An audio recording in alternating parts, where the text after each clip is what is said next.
इससे पहले तुम लोगों को इक्वेशन वाला चैप्टर समाप्त हुआ है। नाव धारा, इस पर 4-5 प्रॉब्लम है, तो पहले थ्योरी को समझ लो। तुम लोग ध्यान से देखो, जैसे मान लो ये कोई नदी है और नदी में पानी का प्रवाह इस दिशा में हो रही है। तीर का अर्थ हुआ बाईं ओर से दाईं ओर।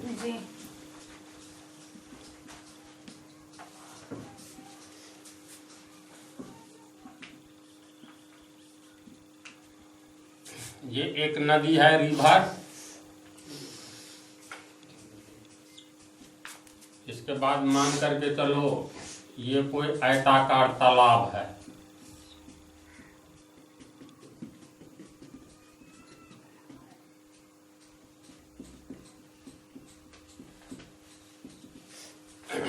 पानी दोनों में है न जी। तो तालाब में भी पानी है और नदी में भी पानी है, तो दोनों पानी में क्या अंतर है? तालाब की पानी स्थिर पानी है, उसमें गति नहीं है, अर्थात तालाब का पानी गतिशील नहीं होता है, नहीं होता है, स्थिर रहता है। और नदी का पानी गतिशील होता है ना। तो मान लो एक नाविक इसमें नाव चलाएगा और वही नाविक इसमें नाव चला करके नदी में आवे, तो दोनों में दो तरह की बात होगी।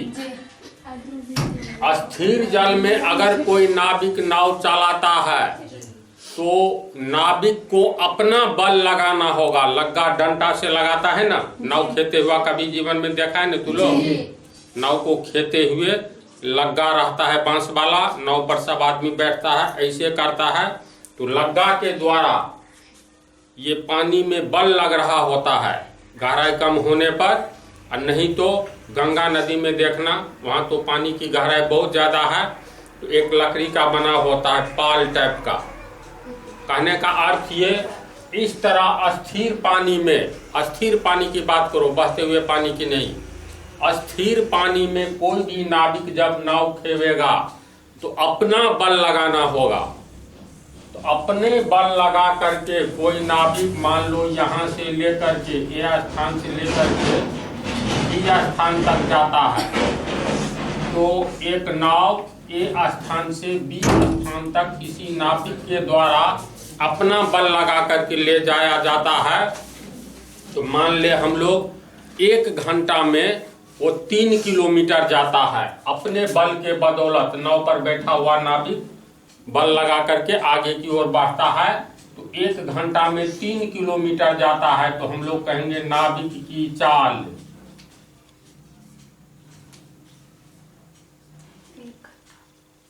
बराबर 3 किलोमीटर अगर जाता है 1 घंटा में, तो 3 किलोमीटर प्रति, लकीर का अर्थ हुआ प्रति घंटा, प्रति का मतलब 1, यानी 3 किलोमीटर 1 घंटा में नाविक जाता है। किस पानी में? स्थिर पानी में। तालाब का पानी अस्थिर होता है जी। तो अस्थिर पानी में कहेंगे ये अस्थिर जल में।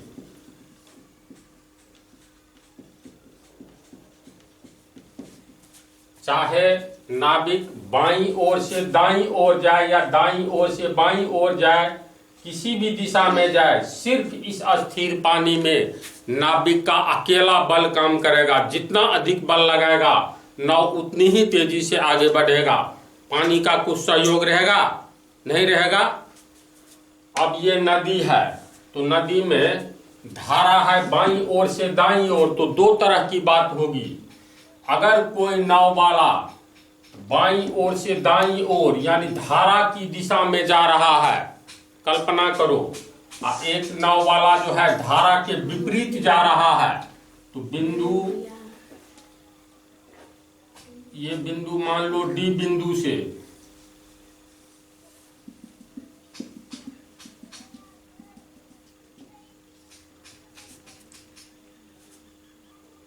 बाईं ओर से दाईं ओर धारा प्रवाहित हो रहा है। 2 नाविक है, एक नाविक धारा की दिशा में नाव खे रहा है और एक नाविक धारा के विपरीत नाव खे रहा है, तो 1 घंटा में कौन अधिक दूरी तय करेगा? बोलो।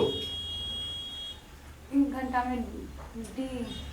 धारा की दिशा में जाने वाला अधिक दूरी तय करेगा जी। ये कॉमन सेंस की बात है। और धारा के विपरीत जाने वाला अधिक दूरी तय नहीं करेगा, कम दूरी तय करेगा। इसका क्या कारण हो सकता है? कारण ये है, तू नदी के किनारे पर खड़ा होकर के इसी मार्कर को फेंक दो, तो मार्कर में तो अपना बल मार्कर नहीं लगाता है, तो ये मार्कर नदी की धारा के साथ मान लो दाईं ओर 1 घंटा में 4 किलोमीटर जाएगी, तो मार्कर नहीं जा रही है, बल्कि जल की धारा जो है अपने साथ मार्कर को 4 किलोमीटर 1 घंटा में ले जा रहा है। हम लोग कहेंगे जल की गति, नदी में जल धारा की गति है 4 किलोमीटर प्रति घंटा, है ना। कोई भी वस्तु, तू सूखी लकड़ी का एक टुकड़ा फेंक दो, तो जल की धारा अगर 1 घंटा में 6 किलोमीटर जाएगी, तो अपने साथ ये लकड़ी को 6 किलोमीटर बहाकर नहीं ले जाएगी जी। कागज का बच्चा सब नाव बना लेता है, उसी तरह एक नाव बना लो। आप सिर्फ लकड़ी का ही नाव लो ना, उसके नदी के बहते हुए पानी के ऊपर में रख दो। धारा अगर 1 घंटा में 10 किलोमीटर जाएगी, तो नाव को जिसमें आदमी नहीं है अपने साथ 10 किलोमीटर बहा कर ले जाएगी। इसका मतलब धारा की चाल, जल धारा की चाल 10 किलोमीटर प्रति घंटा है। जी। पुनः कल्पना करो, एक नाविक यहाँ पर आया और धारा के विपरीत जाने लगा बाईं ओर बिंदु डी से, तो ऐसी स्थिति में ये नाविक 3 किलोमीटर मान लो शांत जल में चल रहा था प्रति घंटा। अब धारा के साथ और धारा के विपरीत अगर हम लोग देखें, तो धारा की चाल मान लो 4 किलोमीटर है प्रति घंटा, या 2 किलोमीटर प्रति घंटा है। इसका अर्थ है, बहते हुए धारा में हम मार्कर को फेंकेंगे बिंदु डी पर, तो 2 किलोमीटर की दूरी तक इसको 1 घंटा में बहा करके ले जाएगा जी। अगर एक नाविक आवे जो शांत जल में 3 किलोमीटर अपने बल की बदौलत चलता है, और यहाँ धारा की चाल 1 घंटा में 2 किलोमीटर प्रति घंटा है, तो ऐसी स्थिति में मान लो दिन के 8 बजे से 9 बजे 1 घंटा हुआ न जी। तो अगर हम लोग एक नाविक अपने बदौलत शांत जल में 3 किलोमीटर 1 घंटा में जाता है, और सिर्फ नाव को छोड़ दिया जाए यहाँ पर, तो जल धारा 1 घंटा में 2 किलोमीटर ले जाएगा। उस पर नाविक बैठ करके नाव खे रहा है जल की धारा की दिशा में, तो 8 से 9 बजे अपने बदौलत 3 किलोमीटर तो जा ही सकता है। ये जल की चाल जो है 2 किलोमीटर प्रति घंटा, तो नाव को धारा की दिशा में अलगे ठेलेगा। जल 1 घंटा में 2 किलोमीटर ये ठेल देगा, अपने बदौलत 3 किलोमीटर जाएगा, तो 8 से 9 बजे 1 घंटा में 2 और 3 5 किलोमीटर की दूरी तय करेगा जी। ऐसा होता है कि नहीं? तो इसका अर्थ है, नदी में नाव की चाल कितनी, नाविक की चाल कितनी हो जाएगी? धारा की दिशा में अपनी चाल जोड़ धारा की चाल जुटेगा, यानी 2 किलोमीटर प्रति घंटा जोड़ 3 किलोमीटर प्रति घंटा, 2 3 5 किलोमीटर प्रति घंटा धारा की दिशा में होगी जी। फिर कल्पना करो, अगर नाविक को जल धारा के विपरीत दिशा में बिंदु डी से वह यात्रा तय करता है, तो ऐसी स्थिति में नाविक जितना बल से ये 3 किलोमीटर जा सकता है 1 घंटा में, और धारा की चाल विपरीत दिशा में है, वह ठेलना चाहेगा, नाविक आगे की ओर बढ़ना चाहेगा बाईं ओर, धारा दाईं ओर जा रहा है, तो धारा दाईं ओर इसको 1 घंटा तक मतलब पीछे अपनी दिशा में ठेलेगा न जी। तो नाविक 3 किलोमीटर जो जा सकता था धारा के विपरीत में, इसको धारा की चाल ने बाधा पहुंचाकर 2 किलोमीटर इसका 1 घंटा में दूरी कम कर दिया विपरीत में। जी ये नाभिक के विपरीत लग रहा है जल का फोर्स। ये फोर्स नाभिक के द्वारा लगाए गए फोर्स को कम कर देता है। वैसे भी सामान्य जीवन में मान लो इधर से कोई पहलवान आ रहा है दौड़ते हुए 10 किलोमीटर प्रति घंटा की चाल से, पहलवान से एक दूसरा छोटा आदमी आ रहा है जो कि पहलवान जैसा बलिष्ठ नहीं है, वो 6 किलोमीटर की चाल से दौड़ रहा है उत्तर की ओर। उत्तर से दक्षिण की ओर 10 किलोमीटर की रफ्तार से दौड़ रहा है एक पहलवान। तो पहलवान को ये क्या करता है, 6 किलोमीटर वाला पकड़ता है तो अपना बल इतना लगाता है जो 1 घंटा में 6 किलोमीटर, अब पहलवान 1 घंटा में 10 किलोमीटर जा रहा है। इसको पहलवान क्या करेगा, 4 किलोमीटर प्रति घंटा अधिक है जी तो पहलवान इस बल का विरोध करते हुए उसी को इधर ठेलने लगेगा। जी लेकिन वो भी तो बल लगा रहा है तो अपने बल से 6 किलोमीटर प्रति घंटा रफ्तार घटा देगा।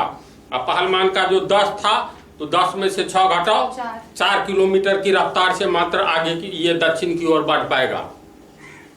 समझ रही है? तो ये जल का जो है जलधारा की चाल 2 किलोमीटर प्रति घंटा बिंदु डी पर अगर कोई नाविक आता है डी से बाईं ओर चले 3 किलोमीटर प्रति घंटा के चाल से, अब जल की धारा इस पर 2 किलोमीटर प्रति घंटा की चाल से जा रही है, चाल से विपरीत दिशा में, नाव के विपरीत दिशा में बल लगाया जा रहा है जल की धारा के द्वारा। इस लगाए गए बल के कारण ये इसका रफ्तार घट जाएगा, नाविक की चाल घट जाएगी। कितना? तो इसके चाल में से 3 में से 2 घटा दो, 1 किलोमीटर ही मात्र जा पाएगा 1 घंटा में जलधारा के विपरीत। कारण जल के द्वारा लगाए गए फोर्स नाविक के द्वारा लगाए गए फोर्स के विरोध में होता है और नाविक की चाल को यही फोर्स कम कर देता है।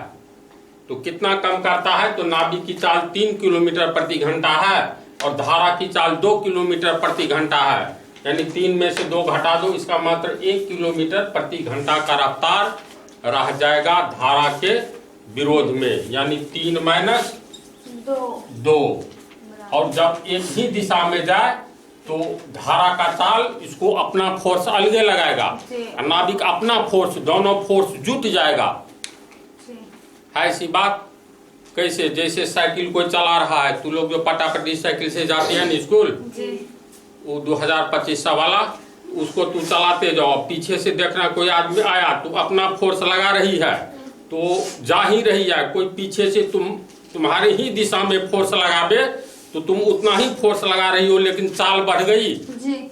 तो यही कंडीशन है।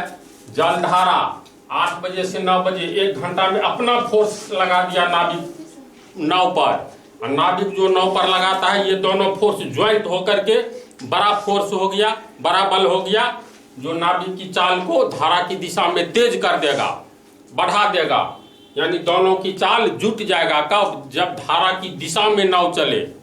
और जब धारा के विपरीत में नाव चलेगा तो नाविक के द्वारा लगाए गए बल में जलधारा जो बल लगाएगा तो विरोधी बल, तो उतना बल कम हो जाएगा, घट जाएगा, जिसके कारण चाल घट जाएगी। इतना समझी? तो इसका मतलब हुआ धारा की दिशा में नाविक की चाल बराबर नाविक की अपनी चाल जोड़ जलधारा की चाल लिख सकते हैं, और धारा के विरुद्ध नाव की चाल या नाविक की चाल बराबर नाविक की चाल माइनस धारा की चाल।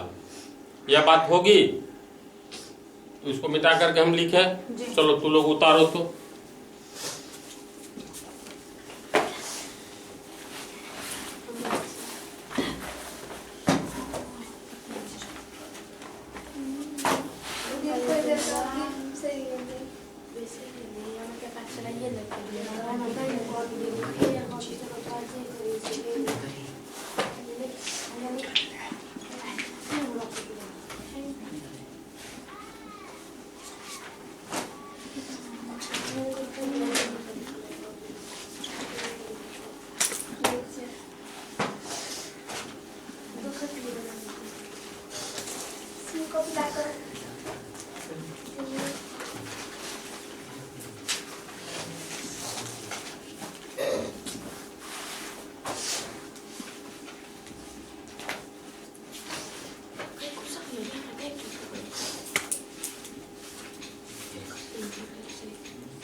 इसको समझाते इसको लोग लिख लो और 1 मिनट सुनो।